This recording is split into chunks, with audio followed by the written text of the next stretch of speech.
कुछ काम का आदमी है, 6 महीने में कलाकार बन जाएंगे। संगीत उनके पूजा स्थल पर रखा हुआ है, फीस तो है ही नहीं। मैं तो बम्बई में रहा हूँ, दिल्ली में भी उनका आबादी, संवादी, विवादी, वर्जित सारे स्वर होते हैं, बच्चे को सहूलियत भी हो जाती है। तो दोनों के अपने अपने फायदे और नुकसान है। फ्यूजन कम होता है, कंफ्यूजन ज्यादा होता है। बहुत सारे लोग मिले, कोई ज्यादा पसंद करता है, कोई कम पसंद करता है। 7 साल के भी बच्चा है, 70 साल के भी लोग आ रहे हैं। अपनी कलाकारी अलग कर देनी पड़ती है, भी सिखा रहा, बांसुरी भी सिखा रहा, हारमोनियम भी सिखा रहा, सबको सिखा रहा। मुझे 40 साल हो गए, मुझे लग रहा है अभी मुझे कुछ आया ही नहीं। कितने नाम गिनाऊं, जाने कितने नाम है। जल्दबाजी ना करें, जिंदगी एडजस्टमेंट में निकल जाती है।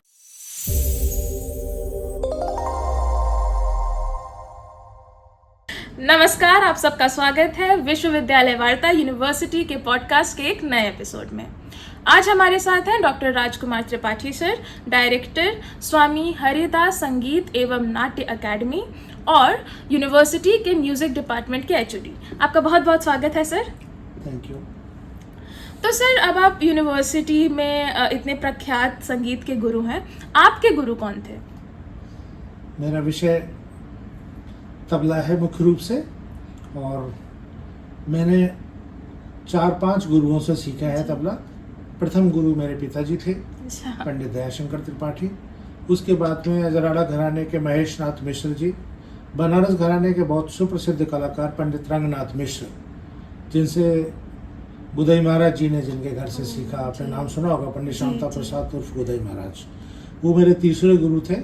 और मेरे अंतिम गुरु उस्ताद आला रखा साहब, जो कि विश्वविख्यात तबला वादक उस्ताद जाकिर हुसैन के गुरु एवं पिता भी थे, वो मेरे अंतिम गुरु रहे जी। तो इस तरह से मैंने डिफरेंट घरानों को और डिफरेंट गुरुओं से मुझे सौभाग्य प्राप्त हुआ कि मैंने उनसे तबला सीखा। तो आपने बहुत ही प्रख्यात लोगों से सीखा है। और सर, जब आप एक म्यूज़िक टीचर हैं तो स्टूडेंट्स को जब आप संगीत सिखाते हैं तो संगीत सिखाने की प्रोसेस एक और कोई भी सब्जेक्ट सिखाने की प्रोसेस से कैसे अलग होती है? सबसे पहले तो संगीत जो है उसके प्रति हमारी भावना ऐसी होनी चाहिए कि ये ईश्वर से जोड़ने की चीज़ है। और संगीत जब आप करते हैं तो आपका मेडिटेशन, आपकी एकाग्रता और बहुत सारी चीज़ें इसके फ़ायदा होते हैं। एक्यूप्रेशर थेरेपी जो आपने नाम सुना होगा, आपने और सारी चीज़ों का नाम सुना है, क्योंकि म्यूज़िक थेरेपी पे बहुत सारा काम हो रहा है। जैसे हमारा तबला वाद्य है, तो तबला जब हम बजाते हैं तो फिंगर टिप्स में कई जो पार्ट्स हैं वहाँ पर हमारा हाथ जाता है, उसको बजाते हैं। ऐसे सितार बजाने वाला बजाता है, तो उसको बहुत सारी चीज़ों से इसका असर पड़ता है कि हमारे मन मस्तिष्क में और शरीर के तमाम अंगों पर उसका प्रभाव पड़ता है, जिसके कारण हमारा शारीरिक स्वास्थ्य और मानसिक स्वास्थ्य सब कुछ अच्छा होता है। और जब ईश्वर से जोड़ के करते हैं तो हमारे अंदर एक पवित्र भावना भी उत्पन्न होती है। और रही बात आपकी कि अन्य विषय से और संगीत विषय में सिखाते हैं तो कैसे करते हैं, तो सबसे पहले तो ये भावना जोड़ते हैं, और इसके बाद में बच्चे को बड़ा धैर्य रखना चाहिए। कुछ लोग ऐसे चाहते हैं कि बहुत जल्दी संगीत सीख लें और हमको 6 महीने में कलाकार बन जाएंगे। बन जाते हैं 6 महीने में कलाकार। जैसे अकादमी की अपनी स्थापना की है, मनी कुलपति महोदय जी के निर्देशन में बहुत अच्छे तरीके से चल रहा है। तो उसमें कुछ बच्चे शॉर्ट टर्म कोर्सेज भी कर रहे हैं, लेकिन अच्छा करने के लिए कुछ समय चाहिए। और उस समय के साथ में अनुशासन, पंक्चुअलिटी, जिसको हम रियाज कहते हैं संगीत की भाषा में, जिसको अभ्यास कहेंगे, प्रैक्टिस कहेंगे, वो बहुत ज़रूरी है। और आपका चिंतन बहुत अच्छा होना चाहिए, तब आप संगीत को अच्छे से कर पाते हैं। तो सर, ये तो हो गई संगीत सिखाने की बात, पर आप में खुद में संगीत सीखने की रुचि कहाँ से आई थी? मेरी अपनी जो रुचि है, मेरे पिताजी वैसे तो इंग्लिश के लेक्चरर थे, लेकिन उनको संगीत में बहुत अच्छी रुचि थी और बहुत अच्छे कलाकार थे। मेरे ग्रैंडफादर भी कलाकार थे, और उन लोगों ने, वो टाइम दूसरा था, उन्होंने कभी प्रोफेशन के तौर पे नहीं किया, पूजा के तौर पे इसको किया। जी जी। और वो हमारे पूर्वजों ने किया। मैं अपने ग्रैंडफादर और अपने पिताजी को तो जानता ही हूँ, और मेरे पिताजी के बड़े भाई थे जी, वो भी ऐसे करते थे। अब दूसरी पीढ़ी में मैं हूँ, मेरे बाद में मेरे बच्चे हैं, वो भी मल्टीनेशनल कंपनी में इंजीनियर्स हैं, लेकिन संगीत उनके पूजा स्थल पर रखा हुआ है जी। तो संगीत अपने आप में ऐसी चीज़ है कि आप कुछ भी करते हो, किसी भी फील्ड में हो, संगीत आपको ऊर्जा देता है, आपको रिलैक्सेशन देता है। आप 4 घंटे खुद करोगे, 4 घंटे के बाद में आप 15 मिनट संगीत कर लोगे, नहीं करोगे तो सुन लोगे, आप मनपसंद संगीत होगी, आपको अच्छा लगेगा। ये तो है ऐसे है संगीत जी। कि संगीत को आप जितना अपने गहराई से उसको जुड़ेंगे तो संगीत सब कुछ अपने आप में जी पूर्ण है, वो आपको सब कुछ देता है। जी सर। और सर अभी थोड़ी देर पहले हम अकेडमी की बात कर रहे थे, तो अकेडमी के बारे में कुछ बताइए। वास्तविकता में ये है कि मैं जब ज्वाइन किया कि माननीय कुलपति जी की कृपा है कि उन्होंने मुझे बुलाया और मुझे मौका दिया सेवा करने का। संगीत विभाग में मैं जुड़ा तबला शिक्षक के तौर पे, मैं अपनी सेवाएं देना चाह रहा था। तो सर को कुछ ये लगा कि ये कुछ काम का आदमी है, तो इनसे और भी काम इनको दे दो। हालांकि मेरी क्षमता उतनी नहीं थी कि पता नहीं उन्होंने देखा। तो मेरे आने के बाद में हो सकता है उनका विचार पहले से चल रहा होगा, ज़रूर चल रहा होगा, क्योंकि हमने वीसी सर को और साथ साथ वरिष्ठ आयुर्वेदाचार्य परमादरणीय वंदना मैम जो है, उनको कला और संगीत से, नृत्य से बहुत लगाव है, मैंने अनुभव किया है। मैं इसलिए बता रहा हूँ कि संगीत अकादमी में कभी कभी वो स्वयं भी आ जाती हैं देखने कि कैसी क्लासेस चल रही हैं, क्या चल रहा है। तो इसलिए मैं बोल रहा हूँ कि सर ने एक मौका दिया कि संगीत अकादमी की स्थापना की जाए, जिसमें अब हमारे यहाँ संगीत विभाग में तो बीए कर रहे हैं बच्चे, एमए कर रहे हैं जी। और 3 सब्जेक्ट हैं, तबला है, वोकल है और कथक है जी। अब कोई एमसीए का बच्चा है या आपको रुचि है जी। और आप संगीत में कुछ सीखना चाहते हैं, सितार सीखना चाहते हैं, गिटार सीखना चाहते हैं, बांसुरी सीखना चाहते हैं या कथक भरतनाट्यम कुछ सीखना चाहते हैं, तो आप भी उसमें एडमिशन ले सकते हैं। कोई भी बच्चा ले सकता है उसमें एडमिशन और अपनी प्रतिभा को, अपने व्यक्तित्व को वो निखार सकता है सीख करके, आगे कुछ करके। तो ऐसे बच्चों के लिए भी संगीत है। संगीत वाले तो सीख ही रहे हैं। जी जी अब जैसे मैं खुद अपनी बात बताऊं जी कि मैं कॉमर्स का स्टूडेंट रहा, जी, मैंने जी, एमकॉम जी। किया था। एमकॉम के बाद में मैंने एमए इंग्लिश लिटरेचर में भी किया, हिंदी लिटरेचर में भी किया, इकोनॉमिक्स में भी किया। तो मैंने कभी सोचा नहीं था कि संगीत को करियर बनाऊंगा, लेकिन रुचि संगीत से रही हमेशा ही। तो आखिरकार वो पढ़ाई लिखाई का जो फ़ायदा मिला वो संगीत में भी मिला। तो ऐसे ही व्यक्तित्व को परिष्कृत करने का और व्यक्तित्व को निखारने के लिए संगीत मुझे लगता है कि सर्वोत्तम साधन है और ये परमात्मा से जोड़ता है, आत्मा से को सुकून देता है, ऐसी चीज़ है। तो वो अकादमी की जो बात करी, अब रही बात ये कि अकादमी की स्थापना तो सर करना चाह रहे थे। चर्चा आई कि किसका किया जाए संगीत, नाम क्या रखा जाए, नामकरण क्या किया जाए। तो सर ने ये सुझाया कि स्वामी हरिदास जी, जैसे तानसेन को तो दुनिया जानती है, तानसेन बहुत बड़े संगीतज्ञ थे, अकबर के दरबार में थे, लेकिन तानसेन के जो गुरु थे वो स्वामी हरिदास जी थे। स्वामी हरिदास जी अपना संगीत केवल और केवल भगवान कृष्ण को सुनाते थे। तो संगीत, मैंने जैसा कहा ना, संगीत परमात्मा से जोड़ता है। तो इसका सोच समझ करके नाम माननीय कुलपति जी के द्वारा स्वामी हरिदास संगीत अकादमी रखा गया और उसी भावना से उसको हम चलाने का कार्य कर रहे हैं। हमारे साथ में हमारे यहाँ तमाम विधाएँ हैं, तबला है, गायन है, गायन में क्लासिकल भी है, सेमी क्लासिकल भी है, सुगम संगीत भी है, नृत्य में भरतनाट्यम, कथक, बॉलीवुड डांस भी रखा है जी सर। और इंस्ट्रूमेंट्स में बांसुरी, जी। सितार, गिटार, एक्टिंग का भी रखा है। हाँ जी जी नाटक, जी, एक्टिंग, जी, जिसमें एक्टिंग है, डायरेक्शन है, स्क्रिप्ट राइटिंग है और म्यूजिक थेरेपी का भी करेंगे। जी, तो जी। ऐसे तमाम चीज़ें चल रही हैं और बहुत अच्छा रिस्पांस मिल रहा है। जी। बच्चे बड़ी रुचि से सारे जी। डिपार्टमेंट के आते हैं, वो सीख रहे हैं। तो सर हमने ये भी सुना है कि एकेडमी में जो बच्चे यूनिवर्सिटी में नहीं भी पढ़ रहे हैं, बाहर के बच्चे हैं या बच्चे नहीं हैं, बड़े लोग हैं, वो भी एकेडमी से जुड़ सकते हैं। तो इसके बारे में बताइए सर। ज़रूर, बहुत अच्छा क्वेश्चन किया आपने। एकेडमी के में जो बच्चे यहाँ पे पढ़ रहे हैं वो तो सीखते ही हैं, और जो बच्चे यहाँ पे नहीं है, एकेडमी में एनरोल नहीं है, मतलब यूनिवर्सिटी के नहीं छात्र हैं, बाहर रहते हैं, शहर से आते हैं या शहर के बाहर से भी कुछ लोग आ सकते हैं, आ रहे हैं हमारे पास बच्चे कुछ बाहर से भी, जो कानपुर शहर से 40-50 किलोमीटर दूर से भी आते हैं। तो उनमें क्या है कि केवल ये फीस का रखा है कि सर ने बिल्कुल नाममात्र की फीस रखी है। फीस तो है ही नहीं, सच पूछिए तो। जी अच्छा। यूनिवर्सिटी के बच्चों के लिए केवल 400 रुपये फीस है अच्छा पर सर, मंथ, जी और बाहर के बच्चों के लिए 800 फीस है। जी अच्छा। यूनिवर्सिटी के बच्चे अगर 2 सब्जेक्ट सीखते हैं तो उसमें भी कंसेशन है, ओनली 700 फीस। अच्छा। जैसे आप कथक सीखते हो, साथ में आप गाना भी सीखते हैं, हारमोनियम सीखते हैं, तो ओनली 700। बाहर के बच्चों के लिए 800 फीस है तो वो भी नाम आती है। जिस ढंग से इंफ्रास्ट्रक्चर है जी। और जिस ढंग से हम टीचर्स को बुला रहे हैं, जी। जैसे अच्छे टीचर्स हैं, तो ऐसे कोई जल्दी इतना अच्छा संगीत का संस्थान नहीं मिलेगा।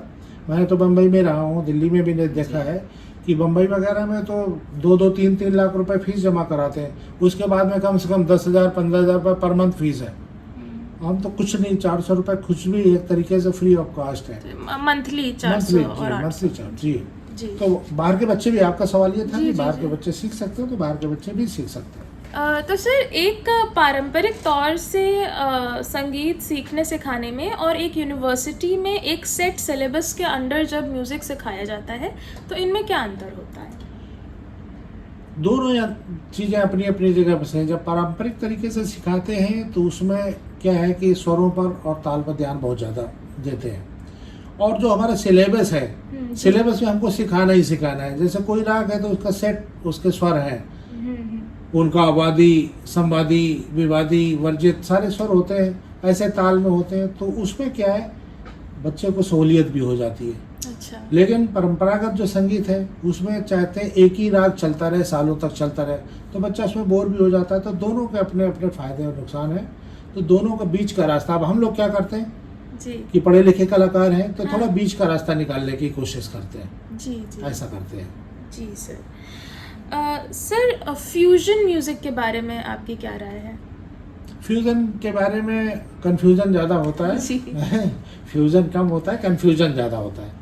एक तो फ्यूजन जो है, जब भी ईजाद किया उसने बहुत अच्छी नियत से उन कलाकारों ने शुरू किया। कोई संगीत दूसरी तरह का है और उसके साथ में दूसरी तरीके का संगीत जो मिक्स किया जाए उसको फ्यूजन बोलते हैं। जी जैसे हमारा इंडियन क्लासिकल है, उसके साथ में वेस्टर्न को मिला दें, जी तो जी। दोनों को अगर एक चीज नई बना करके देते हैं तो वो फ्यूजन होना चाहिए। अब आजकल क्या होता है, बहुत सारे कलाकारों ने ऐसा कर दिया है कि फ्यूजन के लिए कन्फ्यूजन कर दिया, आखिरी तक समझ में नहीं आता है। फ्यूजन म्यूजिक बहुत अच्छा है, नया प्रयोग है, नए लोगों की नई रुचि है। जब दुनिया में नई नई चीज़ें हो रही हैं, अब तो वो ऐसा है नहीं कि अब कंप्यूटर का जब युग है तो संगीत में भी नए प्रयोग होना चाहिए। जब संगीत में नए प्रयोग हो रहे हैं तो, लेकिन उसमें एक लिमिटेशंस होनी चाहिए। जैसे पुराने गाने लता मंगेशकर जी ने, मोहम्मद रफ़ी ने इतने अच्छे गा दिए हैं कि उसको उससे अच्छा मुझे नहीं लगता किया जा सकता है। जी जी तो उसमें अगर किया जा रहा है तो उनकी मर्यादा का भी ध्यान रखा जाए, जी। और कुछ नया प्रयोग, नए ताल, नए स्वर कुछ किए जा सकते हैं। उसकी मतलब वही चीज मैंने कहा, बीच का रास्ता अगर जी, निकालेंगे जी। तो वो फ्यूजन बना रहेगा, नहीं तो फिर कंफ्यूजन हो जाता है। जी सर। तो सर, आपने इतनी दिग्गज हस्तियों से तबला सीखा है, तो आपके अपने जो आपकी सीखने का सफ़र रहा है उसमें कोई चैलेंजिंग राग या जो आपके लिए बहुत डिफ़िकल्ट रहा और जिसको सीख के आपको लगा कि अरे वाह, अच्छा लगा? एक्चुअली मैं जिस समय पढ़ रहा था, हाई स्कूल में कर रहा था, जी। तब मेरे पिताजी ने मुझे विधिवत सिखाया। जी। लेकिन कुछ ऐसा था, चूंकि घर में था हाँ तो सर। ऑलरेडी मुझे रिदम और स्वर कुछ न कुछ जी, जी, आता था, लेकिन विधिवत उन्होंने सिखाया। फिर मैं कानपुर आ गया, B.Com M.Com जब यहाँ किया तो फिर मैंने बाहर के कलाकारों से भी सीखा, और इसके बाद में फिर मैंने बनारस सीखा, और जैसा आपको बताया कि उस्ताद अलारका साहब से भी सीखा। तो क्या हुआ कि संगीत में बहुत सारे लोग मिले और बहुत अच्छे अच्छे कलाकारों के साथ में। मैं ऑल इंडिया रेडियो से एक ग्रेड अप्रूव्ड आर्टिस्ट हूँ, और ICCR के रिप्रेजेंटेशन में करीब 25 देशों में गया हूँ, 10-11 साल रहा हूँ। तो मैंने कई अच्छे अच्छे कलाकारों के साथ में भी बजाया, संगत करने का मौका मिला। और तबला जो बताया, मेरा विषय तबला है, तो तबला क्या है कि तबला हम गाने के साथ में भी बजाना होता है, सितार के साथ भी बजाना होता है, बांसुरी के साथ भी बजाना होता है, नृत्य के साथ भी बजाना होता है, क्लासिकल में भी और लाइट में भी। और इसके अलावा तबला सोलो आजकल बहुत पॉपुलर है, जिसमें मेरी भी पहचान है। जी। तो तबला सोलो का मतलब केवल तबला बज रहा है, उसमें एक मीटर सेट है ताल पे। तो तबला सोलो एक मतलब तबला मतलब इतना एडजस्टेबल होना पड़ता है कि कोई ज़्यादा पसंद करता है, कोई कम पसंद करता है, कोई चाहता है जोरदार बजे, कोई चाहता ना बजे, तो ज़िंदगी एडजस्टमेंट में निकल जाती है। तो तबला वो मेरे नेचर में भी आ गया कि कहीं कुछ भी हो तो उसके साथ एडजस्टमेंट बैठा ही लेते हैं कुछ ना कुछ। तो बहुत अच्छी बात है सर। तो सर, एक म्यूज़िक टीचर में सबसे इम्पोर्टेंट क्वालिटी क्या है? म्यूज़िक टीचर में सबसे इम्पोर्टेंट क्वालिटी क्या है? मतलब सबसे बड़ी तो क्वालिटी ये है कि उसका आचार विचार जी बहुत शुद्ध और स्वस्थ और पवित्र होना चाहिए। जी जी। दूसरी बात, पंक्चुअल होना चाहिए। ये नहीं कि अब बच्चे बैठे हुए हैं और हम बातों में लगे हैं, बहुत लंबी लंबी बातें अपने बारे में बोल रहे हैं। जब हम टीचर बनते हैं तो हम परफॉर्मर को भूल जाते हैं। जी। जब हम परफॉर्मर होते हैं तो हम टीचर नहीं बन सकते। अच्छा। जैसे मैं अपनी बात बता रहा हूँ, हाँ, तो मैंने बताया आपको, जैसे बहुत अच्छे अच्छे आर्टिस्ट के साथ मैंने कंपनी करता हूँ, जी, प्रोग्राम अच्छे अच्छे लोग सुनते हैं। लेकिन जब हम टीचर होते हैं तो आप एकेडमी में देखिए आकर के 7 साल के भी बच्चे आ रहे हैं जी और 70 साल के भी लोग आ रहे हैं। जी। अब 7 साल के बच्चे के लिए हमको उसी लेवल पे आना पड़ता है। वो कैसे समझेगा? अपनी कलाकारी अलग कर देनी पड़ती है। जी। तो टीचर को सहज होना चाहिए और बच्चों के साथ में जो भी स्टूडेंट है उसके साथ में उसी मानसिकता पे आप जब एडजस्ट करेंगे तब आप एक सफल टीचर कहलाते हैं। और आपने अच्छा सीखा होना चाहिए खुद। जी जब सर। आप अच्छे गुरु से आपने सीखा है तब भी आप अच्छा ज्ञान दे पाएंगे। आजकल एक ऐसा म्यूजिक टीचर होता है जिसने सीखा गाना है, वो तबला भी सिखा रहा है, बांसुरी भी सिखा रहा है, हारमोनियम भी सिखा रहा है, सब कुछ सिखा रहा है और कह रहा है 6 महीने में पारंगत भी कर दूंगा। मुझे 40 साल हो गए, मुझे लग रहा है अभी मुझे कुछ आया ही नहीं, एक सब्जेक्ट नहीं आया। तो ऐसे भी टीचर हैं। तो टीचर को सहज होना चाहिए और अपने काम में सिंसियर होना चाहिए। शॉर्ट में क्वेश्चन का आंसर यही है। सर, आपने किन कलाकारों के साथ काम किया है जो आप मैं तो बताया ना कि तबला मेरा मुख्य विषय, मेरा तबला जी, है। जी। तो मैंने, अब अगर बात करते हैं इंस्ट्रूमेंटल गायन की, तो मैंने पंडित भीमसेन जोशी जी के साथ में भी संगत किया है, पंडित जसराज जी के साथ भी संगत किया है, गिरिजा देवी जी वो बनारस की बहुत जी, बड़ी जी, पद्म भूषण जी, वो जी, गायिका जी। थी, उनके साथ में पंडित राजन साजन मिश्र जी के साथ में, ऐसे लोगों के साथ में कितने नाम गिनाऊं, जाने कितने नाम हैं। और लोग मुझे बड़ा पसंद करते हैं। बांसुरी में पंडित हरिप्रसाद चौरसिया जी, रोनो मजूमदार जी, इन लोगों के साथ में भी मुझे मिला और उन्होंने बड़ा आशीर्वाद दीजिए, मुझे पसंद किया। सितार में उस्ताद विलायत खां साहब, शाहिद परवेज खां साहब और कितने नाम गिनाए, उनके साथ में बजाया। कथक में पंडित बिरजू महाराज जी के साथ तो नहीं बजाया, लेकिन उनके बहुत सी शिष्यों के साथ में बजाया। और सोलो के मेरे परफॉर्मेंस तो बहुत ज़्यादा हुए। तबला सोलो चूँकि मैंने 3 घरानों से 4 घरानों से सीखा और मुख्य पहचान मेरी पंजाब घराने की है। उस्ताद अच्छा, जाकिर हुसैन जो है वो पंजाब घराने के जी। हैं। अच्छा। तो पंजाब घराने से चूँकि मेरा नाम जुड़ा हुआ है, तो पंजाब घराने को सुनने के लिए बहुत सारे प्रोग्राम्स में मुझे सोलो के लिए भी बुलाया जाता है। और ये गुरु की कृपा है, माँ सरस्वती की कृपा है कि लोग पसंद करते हैं। जी सर, यंग आर्टिस्ट के लिए आपका क्या मैसेज है? नए कलाकारों के लिए और नए विद्यार्थियों के लिए यही मैसेज है कि संगीत को एक स्तर मेंटेन करें और अच्छा सिखाएं, अच्छा खुद भी करें और सबसे बड़ी बात जल्दबाजी ना करें। जी। संगीत धैर्य की चीज़ है। जैसे भगवान को प्राप्ति के लिए कोई पूछे कि कितने दिन में हमको भगवान के दर्शन हो जाएंगे, ईश्वर के दर्शन कितने दिन में हो जाएंगे, तो शायद कभी नहीं होंगे। आप धैर्य रखोगे तो हो सकता है दूसरे ही दिन रात में हो जाए, स्वप्न में हो जाए, दूसरे दिन हो जाए। तो जब आप समर्पण कर देंगे कला के प्रति, तो कला भी आपके पास आ जाती है। गुरु के प्रति समर्पण, विद्या के प्रति समर्पण, अपने माता पिता बुजुर्गों के प्रति आदर सम्मान की भावना, यही सब कुछ चीज़ें होती हैं जो कलाकार को आगे बढ़ाती हैं। जल्दबाजी, शॉर्टकट इसमें नहीं चलता संगीत में, ये मेरा अनुभव है। और यही मैं कहना चाहूँगा। और बड़े अच्छी अच्छी प्रतिभाएं हैं, लोग कर रहे हैं, अच्छा कर रहे हैं, लेकिन उसमें शॉर्टकट ना खोजें और कोई ऐसी चीज़ें ना करें जिसमें मुझे लगे कि शॉर्टकट ये करके मुझे जल्दी सफलता मिल जाएगी। हो सकता है कोई सफलता मिल भी जाती है, लेकिन वो सफलता भी जल्दी समाप्त भी हो जाती है। जी सर, बहुत अच्छा लगा आपसे बात करके। बहुत बहुत धन्यवाद। मुझे भी बहुत अच्छा लगा। धन्यवाद, बहुत बहुत शुक्रिया और बहुत बहुत शुभकामनाएं। धन्यवाद सर। तो इसी तरह से बने रहिए विश्वविद्यालय वार्ता के साथ और नए इंटरेस्टिंग एपिसोड्स के लिए।